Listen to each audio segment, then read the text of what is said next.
여러분, 성경 전체를 단숨에 이해할 수 있다면 얼마나 놀라운 일이겠습니까? 오랫동안 교회를 다니며 성경을 읽고 또 읽어도 창세기와 요한계시록이 어떻게 연결되는지, 그 안에 담긴 하나님의 큰 그림이 잘 보이지 않아 답답하셨던 적 있으실 것입니다. 그래서 지금 이 시간을 준비했습니다. 오늘부터 함께하는 이 여정은 성경 전체를 하나의 이야기처럼 꿰뚫어 보게 하여 우리의 믿음을 더욱 단단히 세워줄 것입니다. 말씀 시작 전에 부탁드립니다. 좋아요와 구독, 알림 설정은 단순한 클릭이 아니라 이 말씀을 더 많은 성도들이 함께 듣고 은혜 받을 수 있도록 하는 귀한 통로가 됩니다. 여러분의 작은 순종이 누군가의 큰 믿음의 전환점이 될 수 있습니다. 꼭 함께 해주시기 바랍니다. 성경의 시작은 창세기입니다. 창세기는 태초에 하나님께서 말씀으로 천지를 창조하셨다는 선언으로 열립니다. 어둠 가운데 빛이 생기고 혼돈 속에서 질서가 세워졌습니다. 해와 달, 바다와 육지, 식물과 동물들이 창조되었고 마지막으로 하나님의 형상을 따라 사람을 지으셨습니다. 인간은 다른 피조물과 달리 하나님과의 특별한 교제 가운데 살도록 창조되었습니다. 하지만 아담과 하와가 하나님의 명령을 어기고 선악과를 따먹음으로 죄가 세상에 들어왔습니다. 죄의 결과는 죽음과 단절이었고 인류의 역사는 그때부터 하나님을 떠난 고통과 방황으로 이어지게 되었습니다. 그러나 동시에 하나님은 여자의 후손을 약속하시며 언젠가 뱀의 머리를 짓밟을 구원자가 오실 것을 예언하셨습니다. 노아의 시대에 이르자 사람들의 죄악은 세상에 가득했습니다. 하나님은 홍수로 세상을 심판하셨지만 노아와 그의 가족을 방주 안에서 구원하셨습니다. 방주는 단순히 물리적 구원의 도구가 아니라 장차 예수 그리스도 안에서 이루어질 구원의 상징이었습니다. 그러나 인간의 죄성은 홍수 이후에도 사라지지 않았습니다. 바벨탑 사건에서 사람들은 하늘에 닿는 탑을 쌓아 자기 이름을 높이고자 했습니다. 하나님은 그들의 언어를 혼잡하게 하셔서 온 땅으로 흩으셨습니다. 바로 그 시점에서 하나님은 아브라함을 부르셨습니다. 너는 너의 고향과 친척과 아버지의 집을 떠나 내가 네게 보여줄 땅으로 가라. 하나님은 아브라함에게 땅과 자손과 복의 약속을 주셨고 그의 자손을 통해 온 세상이 복을 얻게 하셨습니다. 이 약속은 이삭과 야곱으로 이어졌습니다. 야곱은 이스라엘이라는 이름을 얻었고 12 아들을 통해 한 민족의 기초가 세워졌습니다. 요셉은 형들의 시기와 미움으로 애굽에 팔려갔으나 하나님의 섭리로 애굽의 총리가 되어 가족과 민족을 기근에서 구했습니다. 인간의 악한 계획을 통해서도 하나님의 뜻은 멈추지 않고 이루어진다는 사실을 보여주는 놀라운 사건이었습니다. 출애굽기는 구원의 하나님을 선명하게 드러내는 책입니다. 이스라엘 백성은 애굽에서 수백 년 동안 종살이를 하며 신음했습니다. 하나님은 모세를 부르시고 애굽의 바로에게 10가지 재앙을 내리심으로 이스라엘을 구원하셨습니다. 마지막 재앙인 장자의 죽음에서 이스라엘이 보호받은 것은 어린 양의 피 때문이었습니다. 문설주에 발라진 그 피 아래 있는 집은 심판을 피할 수 있었던 것입니다. 이는 장차 오실 예수 그리스도의 희생을 예표하며 그분의 보혈 아래 있는 자가 구원을 얻음을 보여주는 사건이었습니다. 이스라엘은 홍해 앞에서 절망했지만 하나님은 바다를 가르셔서 그들을 건너게 하셨습니다. 이는 죄와 죽음의 권세에서 하나님의 능력으로 건짐받는 구원을 상징합니다. 그러나 구원받은 이스라엘은 광야에서 끊임없이 불평하고 하나님을 배반했습니다. 시내산에서 하나님은 언약을 세우시고 10계명을 주셨습니다. 이 계명은 단순한 규칙이 아니라 하나님과의 관계 속에서 거룩한 백성으로 살아가기 위한 삶의 지침이었습니다. 하나님은 성막을 세우게 하셔서 백성 가운데 거하시며 함께 하시겠다고 약속하셨습니다. 그러나 백성은 금송아지를 만들어 우상을 섬겼습니다. 그럼에도 불구하고 하나님은 모세의 중보 기도를 들으시고 은혜와 자비로 그들을 다시 받아주셨습니다. 창세기와 출애굽기를 통해 드러나는 메시지는 분명합니다. 인간은 끊임없이 하나님을 떠나고 죄 가운데 살아가지만 하나님은 약속을 이루시며 구원을 베푸시는 분이십니다. 죄가 시작된 곳에서 이미 구원의 씨앗이 뿌려졌고 애굽에서의 구원을 통해 장차 완성될 하나님의 구속 역사가 미리 보여졌습니다.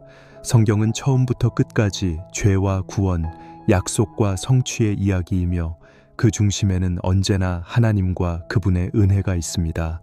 이스라엘 백성이 애굽에서 구원받아 시내산에 도착했을 때 하나님은 단순히 그들을 해방시킨 것에서 멈추지 않으셨습니다.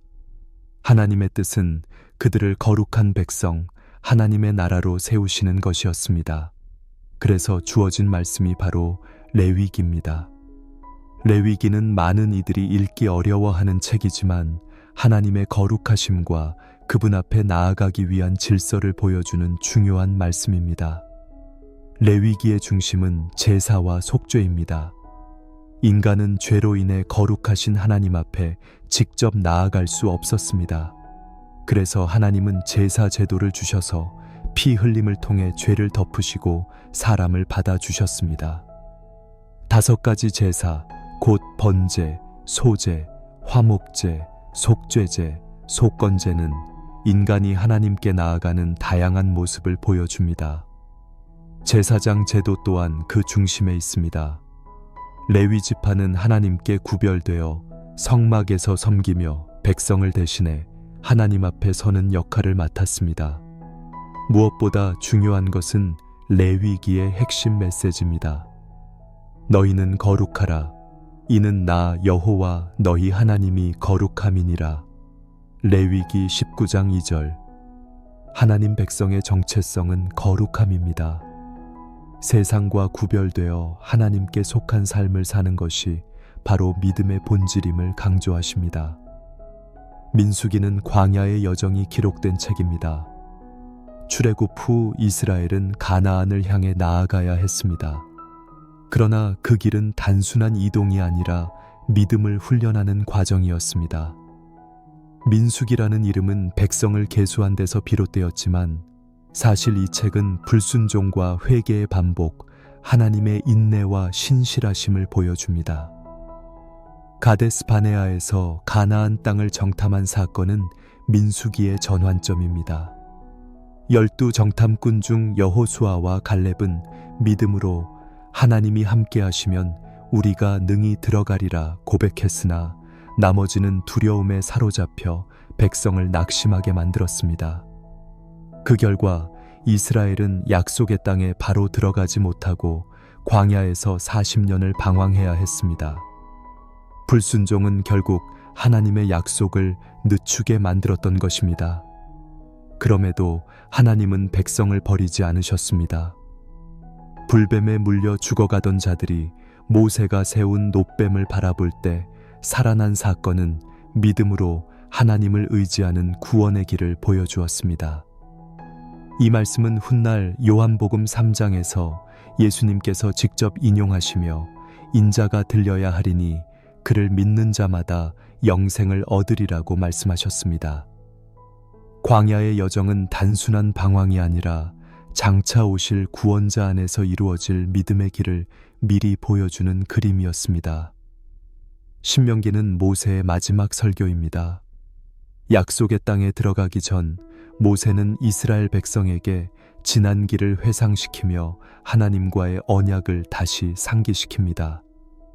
신명기는 단순한 율법의 반복이 아니라 하나님의 말씀을 마음에 새기고 자손에게 전하라는 간절한 호소입니다. 이스라엘아 들으라. 우리 하나님 여호와는 오직 유일한 여호와시니 너는 마음을 다하고 뜻을 다하고 힘을 다하여 내 하나님 여호와를 사랑하라. 신명기 6장 4-5절. 이것이 신앙의 핵심입니다. 신명기의 율법은 의무가 아니라 사랑의 언약이었습니다. 모세는 백성 앞에서 선택을 촉구합니다. 내가 오늘 생명과 사망, 복과 저주를 내 앞에 두었은즉 너와 내 자손이 살기 위하여 생명을 택하고 네 하나님 여호와를 사랑하라. 이는 신앙이 단순히 과거의 전통이 아니라 날마다의 선택임을 보여줍니다. 하나님을 선택하는 것은 생명의 길을 택하는 것이며 그분을 떠나는 것은 죽음의 길을 걷는 것임을 분명히 하셨습니다. 모세는 약속의 땅에 들어가지는 못했지만 느보산에서 가나안을 바라보며 생을 마쳤습니다. 모세의 죽음은 인간 지도자의 한계를 보여주지만 동시에 하나님의 구속 역사는 한 사람에 의해 멈추지 않고 계속 이어짐을 나타냅니다. 레위기, 민수기, 신명기를 통해 우리는 한 가지 진리를 발견합니다. 하나님께서 원하시는 것은 단순한 제의적 행위가 아니라 거룩한 삶과 온전한 믿음, 그리고 사랑 안에서의 순종입니다. 광야의 훈련은 단지 고난이 아니라 하나님의 백성을 단련하는 과정이었고, 신명기의 설교는 오늘 우리에게도 여전히 울려 퍼지는 생명의 초청입니다. 성경의 이 흐름은 과거 이스라엘의 이야기로만 남지 않습니다. 우리는 여전히 광야 같은 세상을 살아갑니다. 불평과 불신앙으로 넘어질 때가 많지만 하나님은 끝까지 우리를 포기하지 않으시고 믿음의 길로 부르십니다. 또한 우리는 날마다 생명과 사망, 순종과 불순종 사이에서 선택해야 합니다. 그때마다 신명기의 말씀처럼 하나님을 사랑하고 그분의 길을 택하는 것이 곧 영원한 생명의 길임을 기억해야 합니다. 이스라엘 백성은 모세의 인도 아래 약속의 땅 앞까지 왔지만 모세는 그 땅에 들어가지 못했습니다. 그 바통을 이어받은 이는 여호수아였습니다. 여호수아서에서 하나님은 여호수아에게 강하고 담대하라. 내가 모세와 함께 있었던 것 같이 너와 함께 있으리라 하시며 새로운 시대를 열게 하셨습니다. 여호수아의 사명은 단순히 가나안 땅을 정복하는 것이 아니라 하나님이 약속하신 언약을 성취하는 것이었습니다. 요단강을 건널 때 하나님은 홍해를 가르셨던 것처럼 강물을 멈추게 하셔서 백성을 건너게 하셨습니다. 이는 하나님의 신실하심을 다시 한번 증거하는 사건이었습니다. 여리고 성은 인간의 힘으로 무너뜨린 것이 아니라 하나님의 말씀에 순종하며 돌고 나팔을 불었을 때 무너졌습니다. 가나안 땅의 정복은 이스라엘의 능력이 아니라 하나님께 순종할 때 이루어졌음을 분명히 보여줍니다. 그러나 아이성 전투에서의 패배는 백성이 은밀히 하나님의 명령을 어겼기 때문이었습니다. 여호수아서는 승리와 실패 모두가 하나님의 말씀에 대한 순종과 불순종에 달려 있음을 증언합니다. 사사기는 가나안 땅에 정착한 후의 이야기를 보여줍니다. 여호수아의 세대가 지나자 백성은 하나님을 잊고 가나안 문화와 우상에 빠져들었습니다. 그 결과 끊임없이 다른 민족에게 억압받고 고통받았습니다. 그러나 그때마다 하나님은 사사들을 세우셔서 백성을 구원하셨습니다. 드보라, 기드온, 삼손 같은 인물들은 하나님이 세우신 구원의 도구였습니다. 하지만 사사기의 결론은 씁쓸합니다. 그때에는 이스라엘의 왕이 없으므로 사람이 각기 자기 소견에 옳은 대로 행하였더라. 이는 인간이 자기 마음대로 살 때 어떤 혼란과 죄악이 오는지를 분명히 보여줍니다. 결국 사사기는 하나님이 통치하지 않으면 백성이 끊임없이 타락한다는 사실을 드러내며 더 완전한 왕을 향한 갈망을 남깁니다. 룻기는 사사 시대의 어두운 배경 속에서 빛나는 한 이야기입니다. 모압 여인 룻이 시어머니 나오미를 따라 어머니의 하나님이 나의 하나님이 되시리이다 라고 고백하며 믿음과 헌신의 길을 걸어갑니다. 룻은 보아스를 만나 다윗의 증조모가 되고 결국 예수 그리스도의 족보 안에 들어가게 됩니다. 이는 하나님의 구원 계획이 한 민족을 넘어 모든 열방으로 향하고 있음을 보여줍니다. 사무엘상으로 넘어가면 이스라엘은 더 이상 사사로 다스림을 받지 않고 왕을 요구하게 됩니다. 백성은 다른 나라처럼 눈에 보이는 왕을 원했습니다. 그러나 이는 하나님을 왕으로 모시는 신앙을 버리고 인간적인 방법을 택하려는 욕망이었습니다. 하나님은 그들의 요구를 허락하시되 그 결과를 보여주십니다. 먼저 세워진 왕이 사울이었습니다. 사울은 처음에는 겸손했지만 점점 하나님께 불순종하며 자신의 뜻을 앞세우게 됩니다. 사무엘은 순종이 제사보다 낫다는 말씀을 전하며 하나님께서 마음에 합한 사람 다윗을 준비하고 계심을 알렸습니다. 사무엘상은 인간 왕의 실패와 함께 하나님이 원하시는 참된 왕이 누구인지 보여주는 책입니다. 사람들은 겉모습과 조건을 보지만 하나님은 중심을 보십니다. 다윗은 아직 어린 목동이었지만 하나님은 그의 마음을 보시고 기름 부으셨습니다. 골리앗을 무찌른 다윗의 승리는 단순한 전쟁의 결과가 아니라 하나님의 이름을 의지하는 믿음의 힘이었습니다. 그러나 동시에 사울의 시기와 미움 속에서 다윗은 끊임없이 도망다니며 훈련받았습니다. 하나님은 고난을 통해 다윗을 왕으로 세워가셨습니다. 여호수아서부터 사무엘상까지의 흐름은 한 가지 메시지를 전합니다. 하나님께 순종할 때 승리가 주어지고 불순종할 때 패배와 혼란이 찾아옵니다.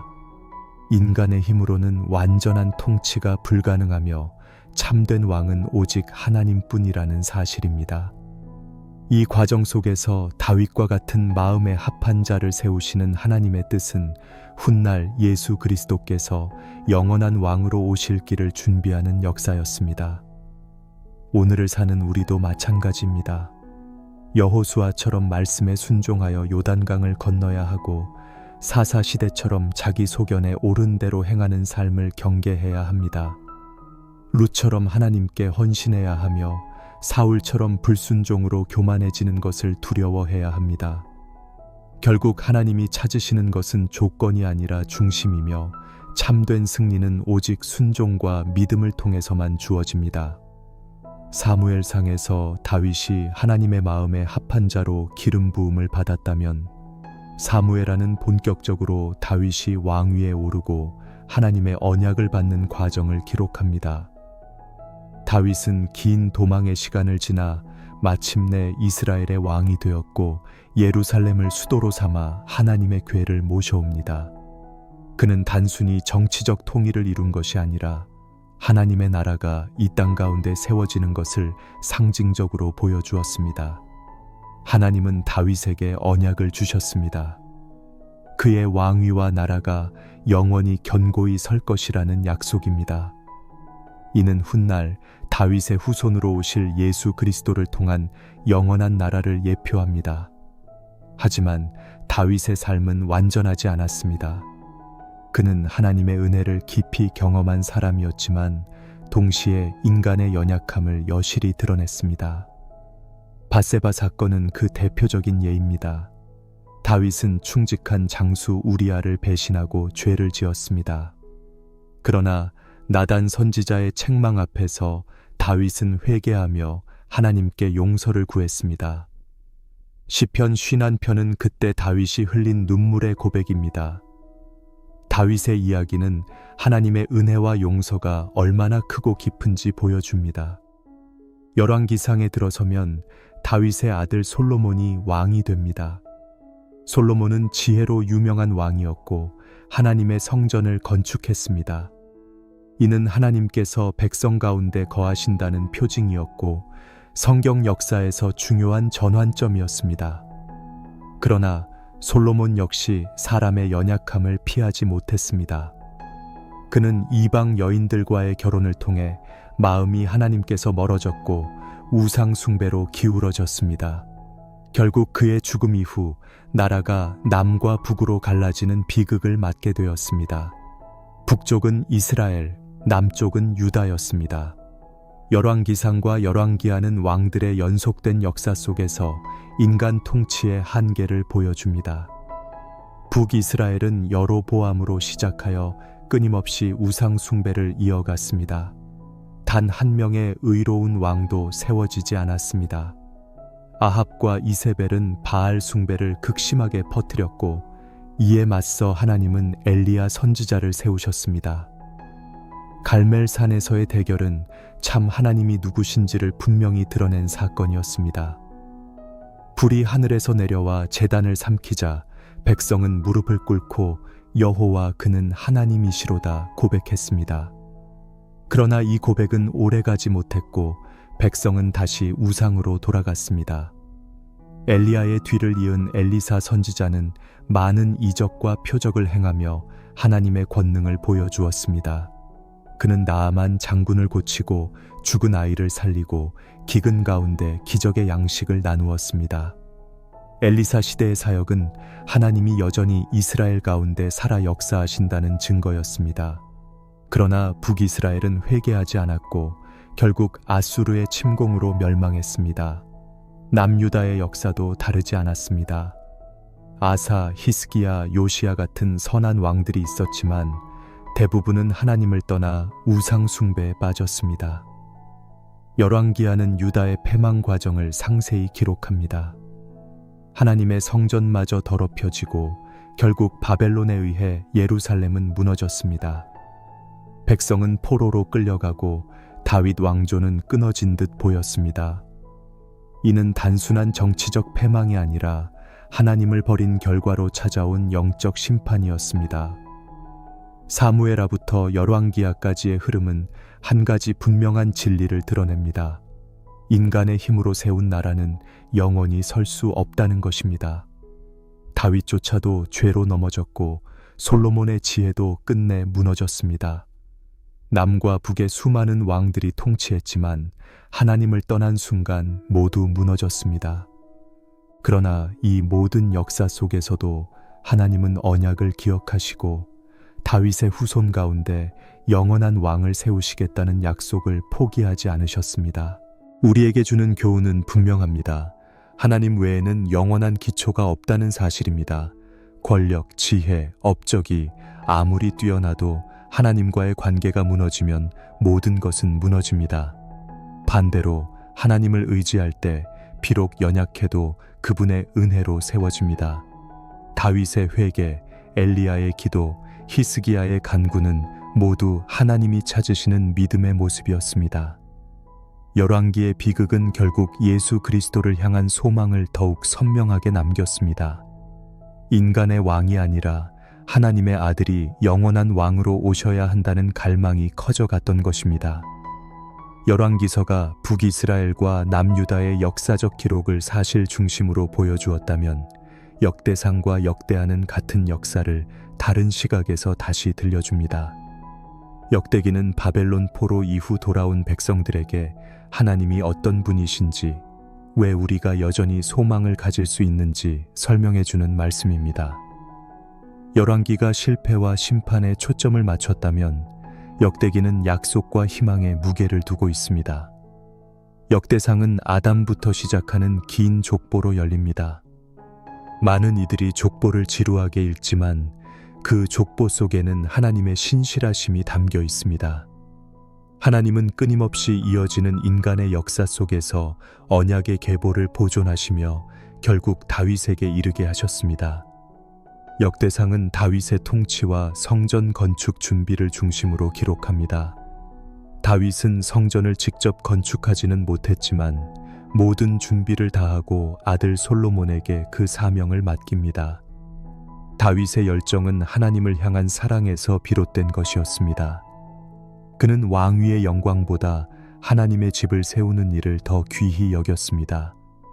역대하는 솔로몬이 성전을 건축하고 봉헌하는 장면으로 시작합니다.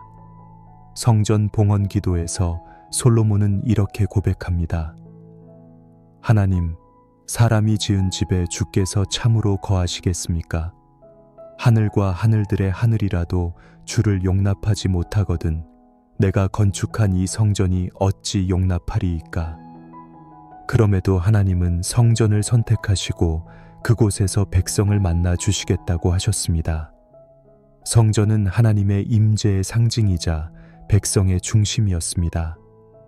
역대하는 이후 남유다의 역사를 중심으로 기록합니다. 특히 선한 왕 히스기야와 요시야의 개혁은 부흥의 소망을 보여줍니다. 비록 유다가 끝내 바벨론에 의해 무너졌지만 역대기는 고레스의 조서를 언급하며 다시 돌아갈 소망을 남기고 마칩니다. 하늘의 하나님 여호와께서 나를 세상의 모든 나라 위에 주셨고 내게 명령하사 예루살렘의 성전을 건축하게 하셨다. 심판으로 끝나지 않고 회복의 가능성을 보여주신 것입니다. 에스라는 포로 귀환 이후의 이야기를 기록합니다. 바벨론에서 70년 포로 생활을 마친 후 하나님은 고레스 왕의 마음을 움직이셔서 이스라엘 백성을 돌아가게 하셨습니다. 에스라는 율법학자로서 하나님의 말씀을 다시 백성에게 가르치고 무너진 신앙을 세워갔습니다. 성전 재건은 단순히 건물의 회복이 아니라 하나님과의 언약 관계 회복을 의미했습니다. 그러나 그 과정은 쉽지 않았습니다. 방해와 위협이 있었고 백성 스스로도 낙심했습니다. 그럼에도 하나님의 은혜로 성전은 재건되었고 예배가 다시 회복되었습니다. 에스라는 울며 기도하며 백성을 회개로 이끌었고 이는 진정한 부흥의 시작이 되었습니다.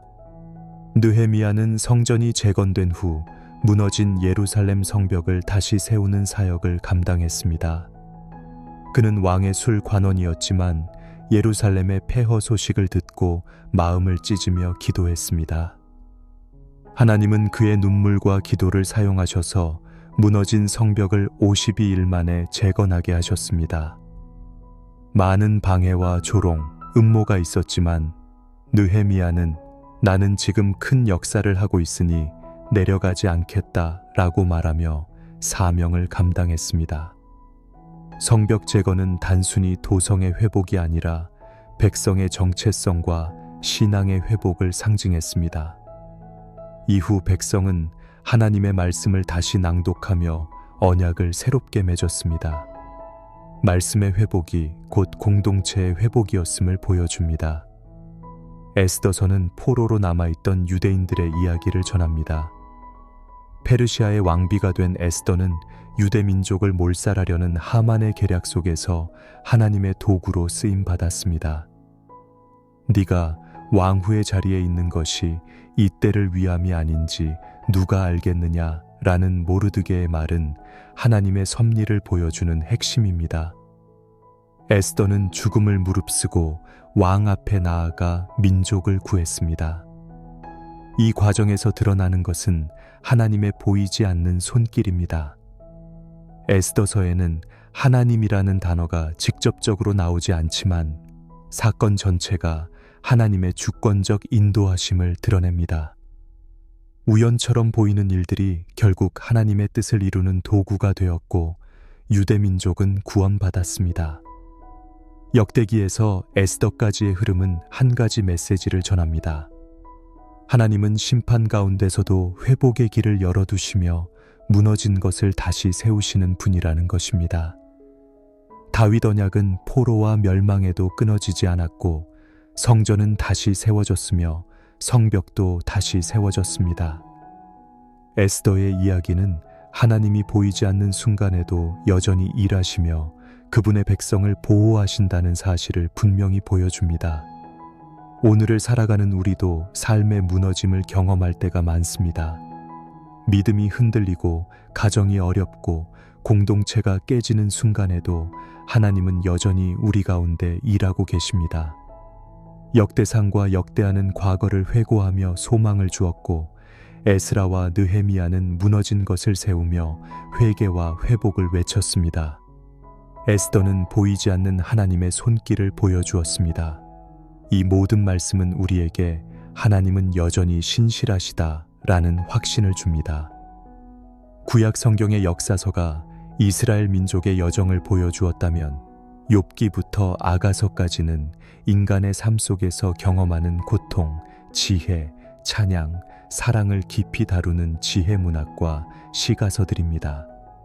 이 책들은 단순한 역사 기록이 아니라 우리 영혼 깊은 곳을 향한 하나님의 메시지로 가득 차 있습니다. 먼저 욥기입니다.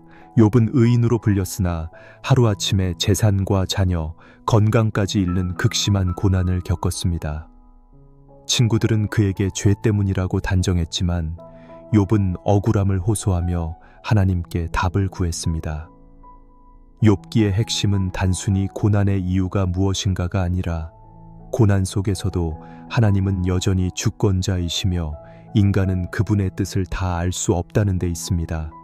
하나님은 폭풍 가운데 나타나시며 창조의 질서와 권능을 보여주십니다. 결국 욥은 고난 속에서 하나님을 더 깊이 알게 되었고 내가 귀로만 듣던 하나님을 이제는 눈으로 보옵나이다 라고 고백했습니다. 욥기는 인생의 고난이 하나님의 부재가 아니라 더 깊은 하나님 체험의 통로가 될 수 있음을 증언합니다. 시편은 믿음의 노래와 기도로 가득 찬 책입니다. 다윗을 비롯한 여러 시인들이 기록한 시편은 기쁨과 감사, 두려움과 탄식, 회개와 찬양 등 인간의 모든 감정을 담고 있습니다. 여호와는 나의 목자시니 내게 부족함이 없으리로다. 시편 23편 1절라는 고백은 세대를 넘어 오늘 우리에게도 위로와 힘을 줍니다. 시편은 단순히 아름다운 시가 아니라 삶의 모든 순간을 하나님께 드리는 기도입니다.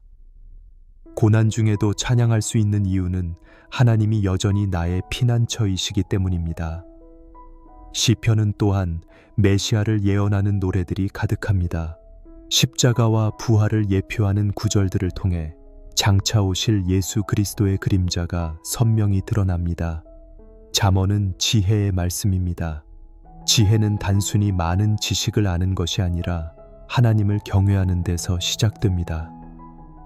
여호와를 경외하는 것이 지혜의 근본이요 라는 말씀은 잠언 전체를 꿰뚫는 핵심입니다.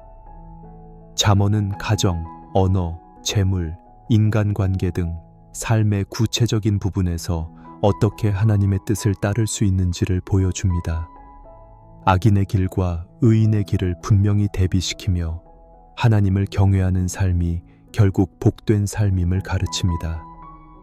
오늘 우리 삶의 선택 하나하나가 곧 지혜의 길인지 어리석음의 길인지를 드러낸다는 사실을 일깨워줍니다. 전도서는 솔로몬의 회고록과도 같은 책입니다. 그는 세상의 모든 부귀영화를 누렸지만 결국 헛되고 헛되며 모든 것이 헛되도다 라는 결론에 이르렀습니다.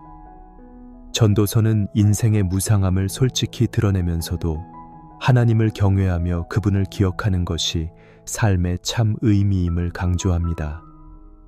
청년의 때에 너의 창조주를 기억하라는 말씀은 나이가 들기 전, 인생이 기울기 전, 젊음의 날에 하나님을 붙들라는 강력한 권면입니다. 결국 인생의 모든 수고와 즐거움이 헛되지 않게 되는 길은 하나님과의 관계 속에 있습니다. 아가서는 남녀의 사랑 노래이지만 단순한 연애시가 아닙니다. 성경 안에서 아가서는 하나님의 백성과 하나님의 사랑을 은유적으로 표현합니다. 신랑과 신부의 사랑은 그리스도와 교회의 관계를 예표하며 하나님이 우리를 얼마나 사랑하시는지를 보여줍니다. 아가서는 사랑의 고백으로 가득 차 있습니다. 나는 사랑하는 자에게 속하였고 그가 내게 속하였다 라는 고백은 하나님과 우리 사이의 친밀한 관계를 보여줍니다. 하나님은 우리를 단순히 종으로 대하지 않으시고 사랑하는 자로 삼아주십니다. 욥기에서 아가서까지의 흐름은 인생 전체를 아우릅니다.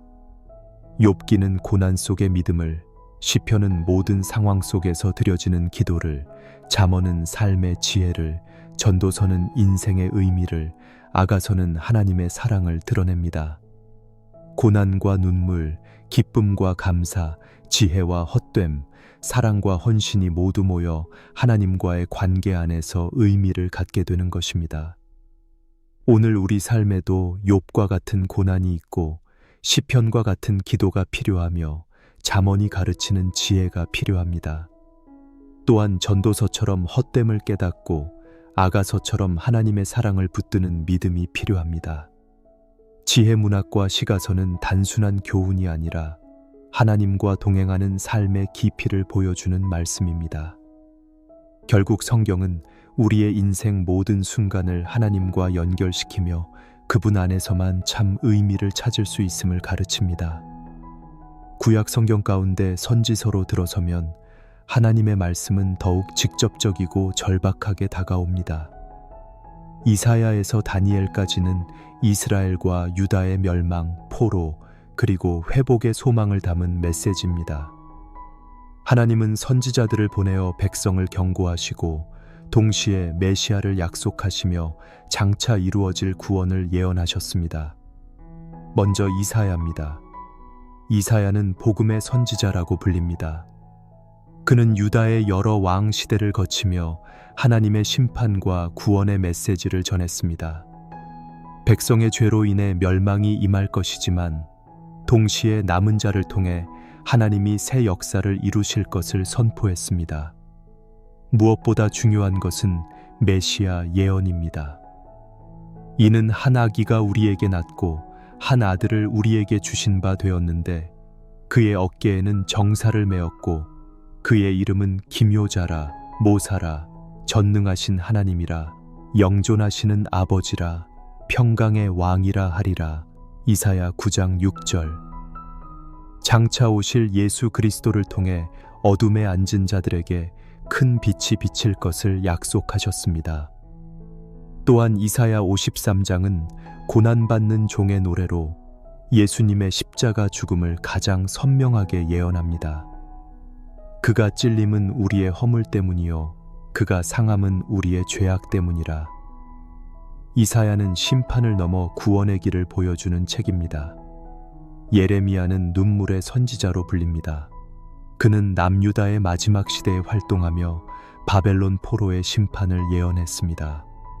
백성이 끊임없이 하나님의 언약을 깨뜨리고 우상 숭배에 빠졌기에 심판은 피할 수 없었습니다.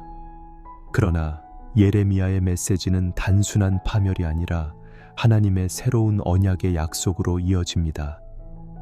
보라, 날이 이르리니 내가 이스라엘 집과 유다 집과 새 언약을 맺으리라. 예레미야 31장 31절.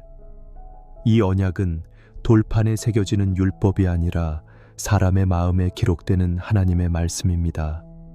이는 성령을 통해 예수 그리스도 안에서 이루어질 새 언약을 예표합니다. 예레미야 애가는 예루살렘의 멸망을 목격하며 흘린 눈물의 기록입니다. 그러나 그 가운데서도 여호와의 자비와 긍휼이 무궁하심으로 우리가 진멸되지 아니함이니이다 라는 고백은 절망 속에서도 소망을 잃지 않게 합니다. 에스겔은 바벨론 포로 가운데 활동한 선지자입니다. 그는 환상과 상징적인 행위를 통해 하나님의 말씀을 전했습니다. 마른 뼈들이 하나님의 영으로 인해 살아나는 환상은 이스라엘의 회복을 상징합니다. 내가 너희 속에 내 영을 두어 너희가 살아나게 하리라. 에스겔 37장. 또한 성전의 영광이 떠나가는 장면은 백성의 죄악을 보여주지만 다시 돌아오는 장면은 회복을 약속합니다. 에스겔은 하나님의 거룩하심을 강조하며 인간의 죄에도 불구하고 하나님이 자신의 이름을 위해 백성을 회복시키실 것을 선포합니다. 다니엘은 포로기의 믿음을 보여주는 책입니다. 다니엘과 세 친구는 바벨론 궁중에서 믿음을 지키며 하나님의 영광을 드러냈습니다. 풀무불 속에서도 사자굴 속에서도 그들은 하나님을 향한 신앙을 굽히지 않았습니다. 하나님은 그들을 지켜주셨고 이방 왕들도 결국 하나님이 참 하나님이심을 인정하게 되었습니다. 또한 다니엘은 꿈과 환상을 통해 장차 올 나라와 하나님의 영원한 나라를 예언했습니다. 네 짐승의 환상은 세상의 제국들이 일어나고 무너질 것을 보여주지만 인자 같은 이가 권세와 영광을 받아 영원한 나라를 세울 것을 보여줍니다. 이는 장차 예수 그리스도께서 다시 오셔서 이루실 영원한 통치의 예언입니다.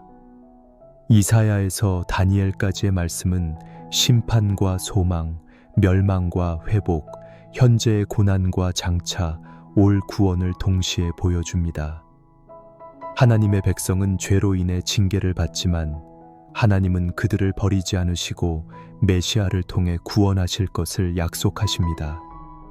선지자들의 메시지는 과거 이스라엘을 향한 것일 뿐 아니라 오늘 우리에게도 동일하게 울립니다. 우리는 여전히 죄 가운데 흔들리지만 하나님은 예수 그리스도를 통해 새 언약을 주셨습니다. 성령 안에서 우리의 마음에 새겨진 말씀은 오늘도 우리를 살리고 있습니다.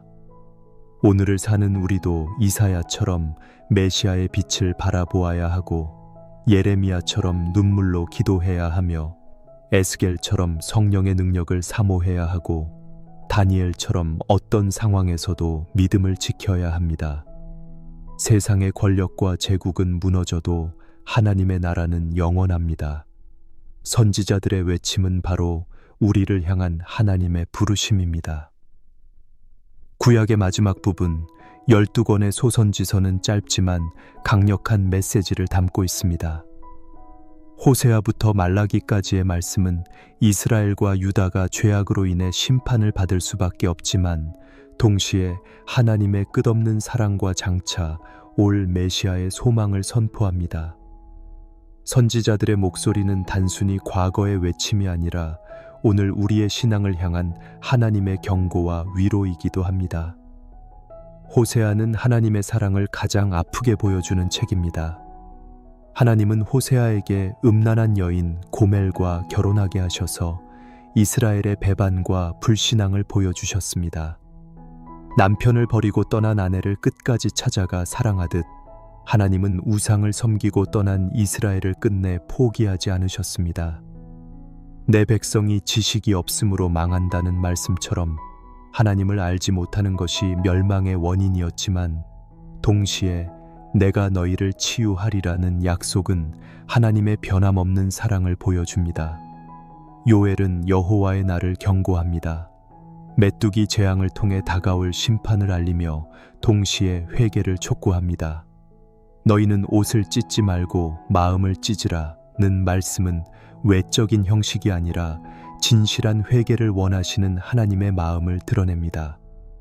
또한 요엘은 장차 성령이 부어질 것을 예언했습니다. 내가 내 영을 만민에게 부어주리니 너희 자녀들이 예언할 것이요 라는 말씀은 사도행전 오순절 성령 강림으로 성취되었습니다. 아모스는 정의와 공의를 외쳤습니다. 이스라엘이 겉으로는 제사를 드리지만 실제로는 가난한 자를 억압하고 불의를 행했습니다. 하나님은 너희 노래 소리를 내가 듣지 아니하리라. 오직 정의를 물같이 공의를 마르지 않는 강같이 흐르게 할지어다 라고 말씀하셨습니다. 아모스는 신앙의 본질이 예배의 형식이 아니라 삶 속의 정의와 사랑임을 강조했습니다. 오바댜는 에돔에 대한 심판을 선포합니다.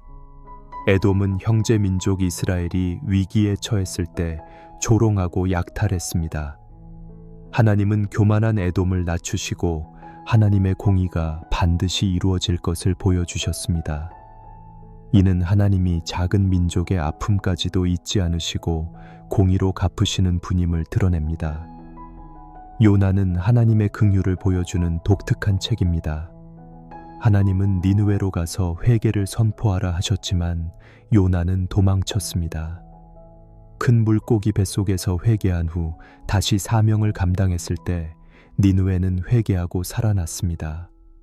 그러나 요나는 여전히 불평했습니다. 요나는 하나님의 긍휼을 이해하지 못했지만 하나님은 나는 이 큰 성읍 니느웨를 어찌 아끼지 아니하겠느냐라고 말씀하셨습니다. 이는 하나님의 사랑이 이스라엘만이 아니라 모든 민족에게 열려 있음을 보여줍니다. 미가는 정의와 사랑, 겸손을 강조합니다.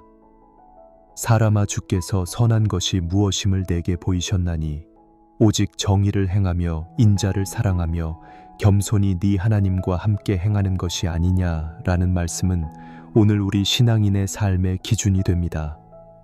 또한 미가는 베들레헴에서 메시아가 나실 것을 예언했습니다. 이는 예수 그리스도의 탄생으로 성취되었습니다. 나훔은 니느웨에 대한 심판을 전합니다. 한때 회개했던 니느웨가 다시 타락하자 하나님은 아시리아를 심판하셨습니다. 이는 하나님의 인내가 무한하지 않으며 회개 없는 교만은 반드시 무너진다는 사실을 보여줍니다. 하박국은 하나님께 질문하며 시작합니다. 어찌하여 악인이 형통합니까? 그러나 하나님은 의인은 믿음으로 살 것이라고 답하십니다. 이는 로마서와 갈라디아서, 히브리서에서 인용되며 신약의 핵심 진리로 이어집니다. 고난과 혼란 속에서도 의인은 믿음으로 하나님을 바라보며 살아야 한다는 말씀입니다. 스바냐는 여호와의 날을 경고하며 동시에 구원의 약속을 전합니다. 하나님은 심판 후에도 남은 자를 통해 다시 회복하시겠다고 하셨습니다. 너의 하나님 여호와가 너의 가운데 계시니 그는 구원을 베푸실 전능자시라. 그가 너로 말미암아 기쁨을 이기지 못하시며 사랑으로 너를 잠잠히 하시며 즐거이 부르며 기뻐하시리라. 하나님의 사랑은 심판 너머에도 여전히 살아있습니다. 학개는 성전 재건을 촉구합니다. 백성은 자기 집을 세우는 데 바빴지만 하나님의 집은 황폐했습니다. 학가에는 성전이 회복될 때 하나님의 영광이 다시 임할 것을 선포했습니다. 이 성전의 나중 영광이 이전 영광보다 크리라. 이는 장차 그리스도 안에서 이루어질 참된 성전, 곧 교회를 예표합니다. 스가랴는 환상을 통해 하나님의 회복 약속을 전했습니다. 그는 메시아 예언을 풍성하게 담고 있습니다. 그들이 그 찌른 바 그를 바라보고라는 말씀은 예수님의 십자가 사건을 가리키며 겸손하여 나귀를 타신 왕이라는 예언은 예수님의 예루살렘 입성을 예시합니다. 스가랴는 심판과 회복 그리고 메시아의 오심을 동시에 전합니다. 말라기는 구약의 마지막 책으로 하나님의 말씀을 멀리한 백성을 책망합니다. 형식적인 예배와 불성실한 헌신을 꾸짖으며 하나님은 마음을 돌이키라고 촉구하십니다. 동시에 내가 내 사자를 보내리니 그가 내 앞에서 길을 준비할 것이요 라는 말씀은 세례 요한의 사역을 예언합니다. 그리고 너희를 위하여 의로운 해가 떠올라서 치료하는 광선을 바라리니 라는 약속은 메시아 예수 그리스도의 오심을 가리킵니다. 구약은 심판의 메시지로 끝나지 않고 소망과 기다림의 메시지로 끝맺습니다. 호세아부터 말라기까지의 소선지서는 한 목소리로 말합니다. 하나님은 죄를 미워하시고 반드시 심판하시지만 동시에 끝까지 사랑하시며 구원의 길을 열어두셨습니다. 그 구원은 메시아 예수 그리스도를 통해 완성될 것이었습니다. 오늘을 사는 우리도 여전히 호세아의 백성처럼 하나님을 잊고 떠나기 쉽고 요나처럼 하나님의 마음을 이해하지 못할 때가 많습니다. 그러나 하나님은 여전히 우리를 부르시며 믿음으로 살 것을 요구하십니다. 소선지자들의 외침은 바로 지금 우리의 귀에 울리고 있습니다. 구약의 마지막 선지자 말라기 이후 약 400년 동안 하나님은 침묵하셨습니다. 그 시간은 단절이 아니라 메시아를 향한 기다림이었습니다. 그리고 드디어 때가 참아에 하나님의 아들이신 예수 그리스도께서 세상에 오셨습니다. 신약 성경은 그분의 오심으로 시작합니다. 마태복음, 마가복음, 누가복음, 요한복음은 예수님의 생애와 사역을 기록한 네 복음서입니다. 마태는 예수님을 다윗의 자손, 아브라함의 자손으로서 약속된 왕으로 소개합니다. 마가는 행동 중심으로 즉시라는 단어를 반복하며 예수님을 섬기는 종으로 묘사합니다. 누가는 온 인류의 구주로 특별히 약하고 소외된 자들에게 다가가시는 예수님을 강조합니다. 요한은 태초부터 계셨던 하나님의 말씀, 곧 로고스로서 예수님을 증언합니다. 네 복음서는 서로 다른 관점이지만 한 가지 진리를 선포합니다. 예수님은 하나님의 아들이시며 인류의 구주이십니다. 예수님의 사역은 하나님의 나라를 선포하는 것이었습니다. 병든 자를 고치시고 귀신을 쫓으시며 잃어버린 자를 찾으셨습니다. 그러나 예수님의 사역의 절정은 십자가와 부활입니다. 인류의 죄를 대속하기 위해 십자가에 달리셨고 사흘 만에 부활하심으로 죄와 죽음을 이기셨습니다. 인자가 온 것은 섬김을 받으려 함이 아니라 섬기려 하고 자기 목숨을 많은 사람의 대속물로 주려 함이니라. 마가복음 10장 45절. 십자가는 패배가 아니라 완전한 승리였으며 부활은 하나님의 구속 역사가 완성되었음을 보여주는 사건이었습니다. 사도행전은 부활하신 예수님이 제자들에게 성령을 약속하시며 시작됩니다. 오순절 성령 강림은 교회의 탄생이었습니다. 성령이 임하자 제자들은 담대히 복음을 전했고 각 나라 언어로 예수 그리스도의 구원이 선포되었습니다. 사도행전은 복음이 예루살렘에서 시작하여 유대와 사마리아 땅끝까지 퍼져나가는 과정을 보여줍니다. 베드로와 바울은 대표적인 인물로 등장합니다. 베드로는 유대인에게, 바울은 이방인에게 복음을 전하며 하나님의 나라가 국경과 민족을 넘어 확장되었음을 증언합니다. 로마서부터 요한계시록 전까지 이어지는 서신서들은 교회를 향한 하나님의 말씀입니다. 바울 서신은 복음의 핵심을 설명합니다. 로마서는 의인은 믿음으로 말미암아 살리라는 진리를 선포하며 인간의 죄와 하나님의 은혜, 그리고 믿음으로 의롭게 되는 복음을 가장 체계적으로 설명합니다. 고린도 전후서는 교회의 분열과 문제를 다루며 사랑의 길을 강조합니다. 사랑은 오래 참고 사랑은 온유하며 라는 말씀은 모든 신앙의 중심을 보여줍니다.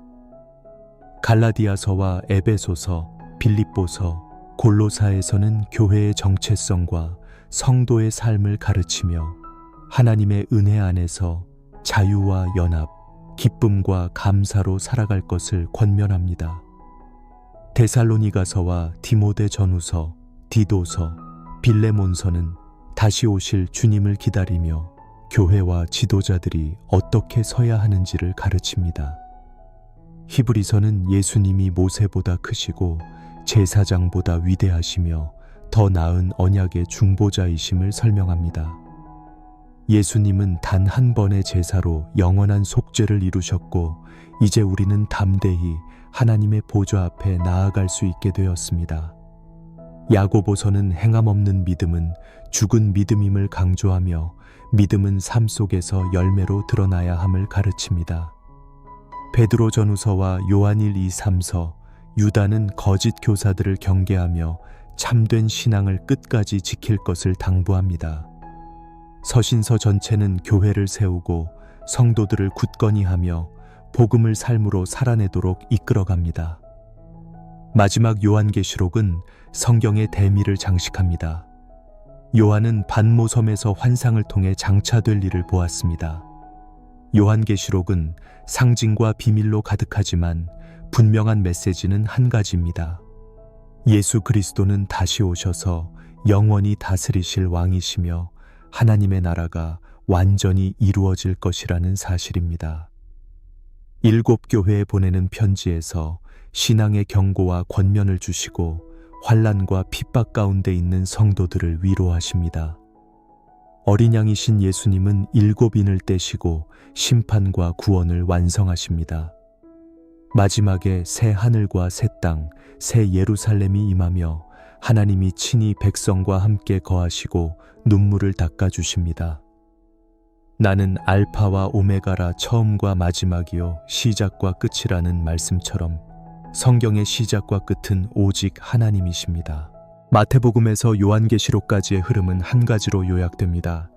구약에서 약속된 메시아가 예수 그리스도 안에서 성취되었고 그분의 십자가와 부활, 성령의 강림을 통해 교회가 세워졌으며 마지막 날 예수님이 다시 오셔서 하나님의 나라가 완성된다는 것입니다.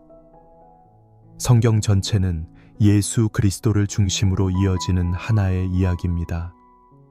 오늘 우리의 삶에서도 이 진리는 여전히 유효합니다. 우리는 이미 예수님의 십자가와 부활을 경험했지만 아직 완성되지 않은 하나님 나라를 기다리고 있습니다. 이 기다림 속에서 우리는 복음을 전하며 믿음을 지키며 소망 가운데 살아야 합니다.